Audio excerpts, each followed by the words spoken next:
Hai semuanya, perkenalkan saya Dini Artika dengan NPM 2217011043 dari Fakultas Matematika dan Ilmu Pengetahuan Alam Program Studi Kimia. Jadi di sini saya akan menceritakan pengalaman selama PKKMB Universitas Lampung 2022. Cekidot, dadah!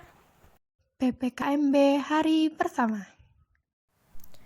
PKKMB hari pertama adalah PKKMB Universitas yang berisikan beberapa materi.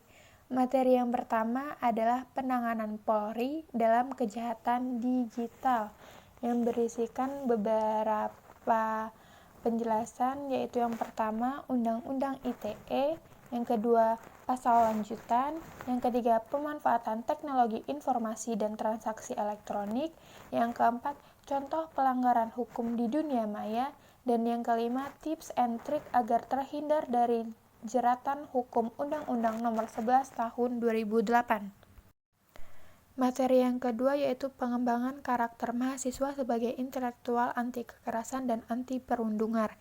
Di sini dijelaskan tentang pengertian bullying dan kreativitas yang muncul dari diri kita sendiri dan menjadi motivasi.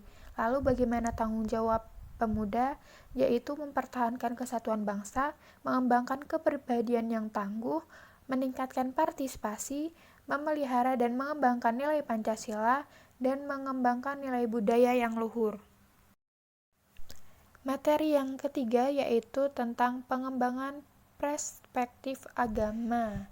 Yang pertama yaitu tanamkan jiwa yang religius, yang kedua pertahankan budaya yang ada di Indonesia, dan yang ketiga beragama harus nasionalis. PKKMB hari kedua yaitu masih dengan PKKMB Universitas yang berisikan beberapa materi. Materi yang pertama yaitu Merdeka Belajar Kampus Merdeka. Terdapat 6 indikator profil pelajar Pancasila, yaitu yang pertama bernalar kritis, yang kedua kemandirian, yang ketiga kreatif, yang keempat gotong royong, yang kelima kebinekaan global, dan yang terakhir berakhlak mulia.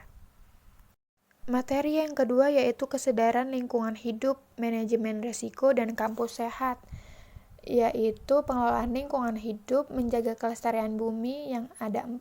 Yang pertama 3R, yang kedua mengelola sampah, yang ketiga menjaga kelestarian SDA, yang keempat waspada pemanasan global. Lalu upaya kampus sehat Unila ada 5. Yang pertama Zero Tolerance Areas, yang kedua parkir terpadu dan pembatasan penggunaan kendaraan bermotor, yang ketiga pengelolaan sampah TPST, yang keempat pengelolaan sumber air, dan yang terakhir arboretum dan anggrek. Materi yang ketiga yaitu etika dan norma karakter mahasiswa untuk sukses di masa kini, yaitu mahasiswa adalah sosok yang akan meneruskan langkah sukses di masa depan, menjadi mahasiswa ideal, mampu berpikir positif, mampu menyisihkan antara akademik dan organisasi. Lalu, materi yang keempat adalah perguruan tinggi di era revolusi industri 4.0 dan kehidupan kampus di masa pandemi. PKKMB hari ketiga. Materi yang pertama yaitu pembelajaran di perguruan tinggi di era 4.0 dan plagiarisme. Sebagai mahasiswa, buatlah peta jalan. Langkah-langkah yang harus dilakukan yang pertama yaitu peta jalan selama 4 tahun ke depan, yaitu tentang akademik dan non-akademik. Yang kedua soft skill dan komunikasi, yang ketiga organisasi, dan yang keempat prestasi akademik. Materi yang kedua yaitu sistem perkuliahan dan sistem administrasi akademik. Yang pertama, pendidikan akademik, yaitu pendidikan sarjana dan pendidikan pasca sarjana. Yang kedua, pendidikan profesi, dan pendidikan yang terakhir adalah pendidikan vokasi. S1 minimum 144 SKS dan S1 maksimum adalah 160 SKS.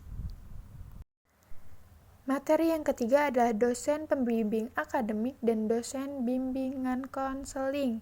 Dosen pembimbing akademik adalah dosen yang ditetapkan oleh dekan atau usulan dari ketua program studi atau jurusan.